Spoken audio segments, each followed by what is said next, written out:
Assalamualaikum warahmatullahi wabarakatuh. Sobat Jendela Mistis dimanapun kalian berada.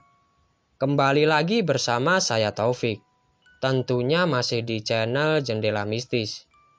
Bagaimana kabar kalian? Semoga kalian senantiasa diberikan kesehatan dan juga dilancarkan rezekinya.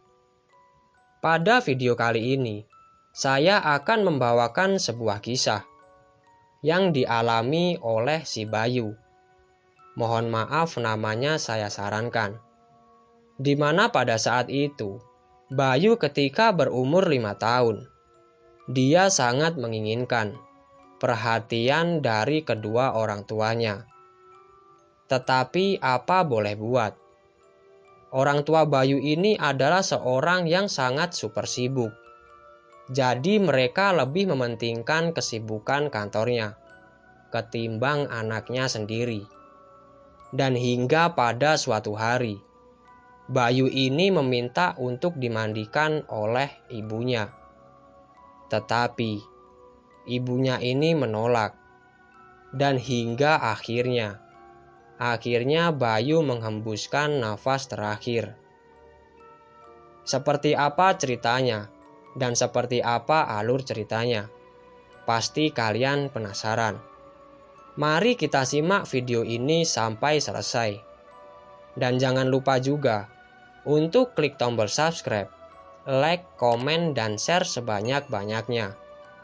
Agar teman-teman kalian juga bisa mengambil informasi di balik cerita ini.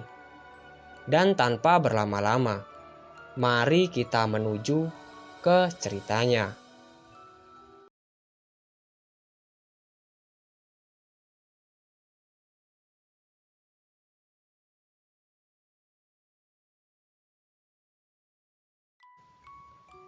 Dewi adalah sahabat saya. Dia adalah seorang mahasiswi yang berotak cemerlang dan memiliki idealisme yang tinggi. Sejak masuk kampus, sikap dan konsep dirinya sudah jelas. Meraih yang terbaik di bidang akademis maupun profesi yang akan digelutinya. Why not to be the best? Begitu ucapan yang kerap kali terdengar dari mulutnya. Mengutip ucapan seorang mantan presiden Amerika. Ketika kampus mengirim mahasiswa untuk studi hukum internasional di University Utrecht, Belanda. Dewi termasuk salah satunya. Setelah menyelesaikan kuliahnya, Dewi mendapat pendamping hidup yang selevel. Sama-sama berprestasi, walaupun berbeda profesi. Tak lama berselang lahirlah Bayu, buah cinta mereka. Anak pertamanya tersebut lahir ketika Dewi diangkat menjadi staf diplomat. Bertepatan dengan suaminya yang meraih gelar PhD. Maka lengkaplah sudah kebahagiaan keluarga kecil mereka. Ketika Bayu berusia 5 tahun, neneknya menyampaikan kepada Dewi kalau Bayu meminta seorang adik untuk bisa menjadi teman bermainnya di rumah apabila dia merasa kesepian. Terkejut dengan permintaan tak terduga itu, Dewi dan suaminya kembali meminta pengertian anaknya. Kesibukan mereka belum memungkinkan untuk menghadirkan seorang adik buat Bayu. Lagi dan lagi, bocah kecil ini pun mau memahami orang tuanya. Dengan bangga Dewi mengatakan bahwa kamu memang anak hebat. Buktinya, kata Dewi, kamu tak lagi merengek minta adik. Bayu tampaknya mewarisi karakter ibunya yang bukan perengek dan sangat mandiri. Meski kedua orang tuanya kerap pulang larut malam, dia jarang sekali ngambek. Bahkan tutur Dewi pada saya, Bayu selalu menyambut kedatangannya dengan penuh cerita. Maka Dewi sering memanggilnya malaikat kecilku. Sungguh keluarga yang bahagia, pikir saya pada saat itu.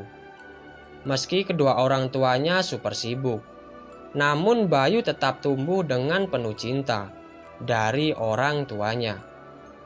Diam-diam saya jadi sangat iri pada keluarga ini.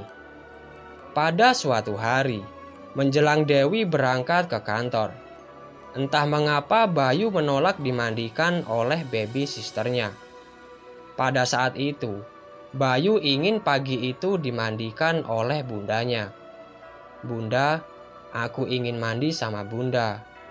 Please bun, satu kali ini saja," pinta Bayu dengan mengiba-iba penuh harap. Karuan saja Dewi yang detik demi detik waktunya sangat diperhitungkan.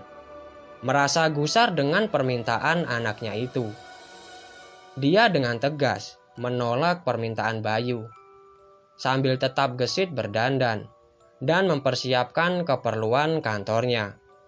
Suaminya pun turut membujuk Bayu agar mau mandi dengan baby sisternya. Lagi dan lagi, Bayu dengan penuh pengertian mau menurutinya, meski wajahnya sedikit cemberut. Peristiwa ini terus berulang sampai hampir sepekan. "Bunda, mandikan aku. Ayo dong bunda, mandikan aku sekali ini saja." Kian lama suara Bayu semakin penuh tekanan.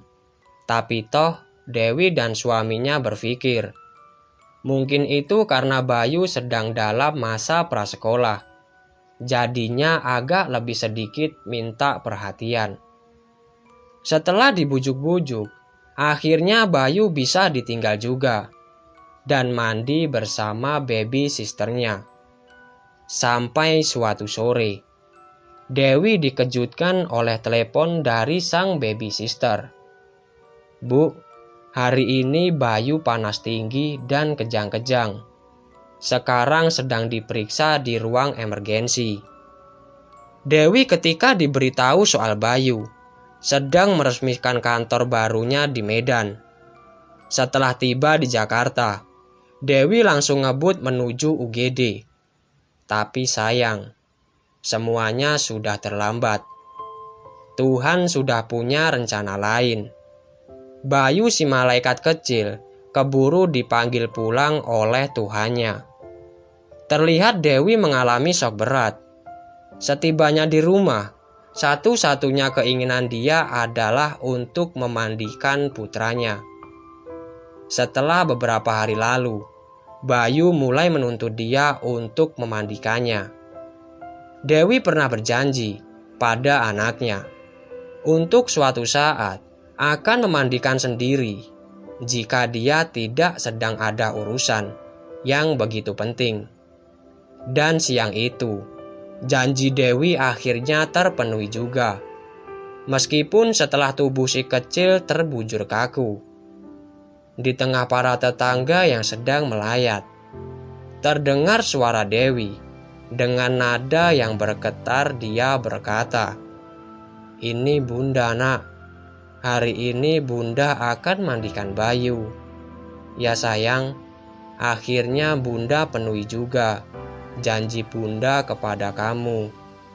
Lalu segera saja, satu demi satu orang-orang yang melayat dan berada dekat tersebut berusaha untuk menyingkir dari sampingnya Dewi, sambil tak kuasa untuk menahan tangis mereka. Ketika tanah merah telah mengubur jasad si kecil, para pengiring jenazah masih berdiri mematung di sisi pusara sang malaikat kecil. Berkali-kali Dewi sahabatku yang tegar itu berkata kepada rekan-rekan di sekitarnya, "Ini sudah takdir, iya kan? Sama saja, aku di sebelahnya ataupun di seberang lautan. Kalau sudah saatnya dipanggil, ya dia pergi juga, iya kan?" Saya yang saat itu tepat berada di sampingnya hanya bisa terdiam. Seolah-olah Dewi tak merasa berduka dengan kepergian anaknya. Dan sepertinya dia juga tidak perlu hiburan dari orang lain. Sementara di sebelah kanannya, suaminya berdiri mematung seperti tak bernyawa. Wajahnya pucat pasi, dengan bibir bergetar.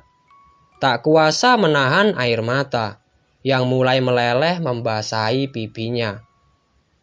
Sambil menatap pusara anaknya, terdengar lagi Dewi berkata, "Inilah konsekuensi sebuah pilihan." Lanjut si Dewi, tetap mencoba untuk tegar dan kuat. Angin senja meniupkan aroma bunga Kamboja yang sangat menusuk hidung, hingga ke tulang sumsum.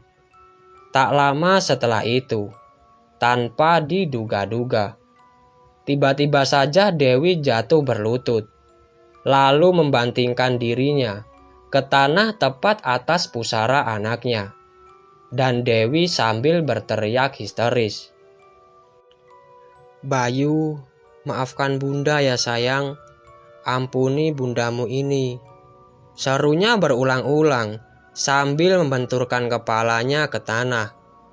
Dan segera terdengar tangis yang sangat meledak-ledak, dengan penuh berurai air mata, membanjiri tanah pusara putra tercintanya, yang kini telah pergi untuk selama-lamanya. Sepanjang persahabatan kami, rasanya baru kali ini saya menyaksikan Dewi menangis dengan histeris seperti ini. Lalu terdengar lagi Dewi berteriak, "Bangunlah Bayu sayangku, bangun Bayu cintaku, ayo bangun nak." Pintanya berulang-ulang, "Bunda mau mandikan kamu sayang, tolong berikan bunda kesempatan sekali saja, sekali ini saja." Dewi merintih mengiba-iba, sambil kembali membenturkan kepalanya berkali-kali ke tanah. Lalu dia peluki dan ciumi pusara anaknya, bak orang yang sudah hilang ingatan. Air matanya mengalir semakin deras, membanjiri tanah merah yang menaungi jasad Bayu. Senja semakin senyap, aroma bunga Kamboja semakin tercium, yang sangat menusuk hidung, membuat seluruh bulu kuduk kami berdiri, menyaksikan peristiwa yang menyayat hati ini. Tapi apa hendak dikata, nasi sudah menjadi bubur. Sesal kemudian tidak berguna. Bayu tidak pernah mengetahui bagaimana rasanya dimandikan oleh orang tuanya, karena mereka merasa bahwa banyak hal yang jauh lebih penting daripada hanya sekedar memandikan seorang anak. Semoga kisah ini bisa menjadi pelajaran berharga bagi kita semua, para orang tua, yang sering merasa hebat dan penting dengan segala kesibukannya. Itulah sedikit cerita yang bisa saya sampaikan. Saya Taufik, saya ucapkan terima kasih. Wassalamualaikum warahmatullahi wabarakatuh.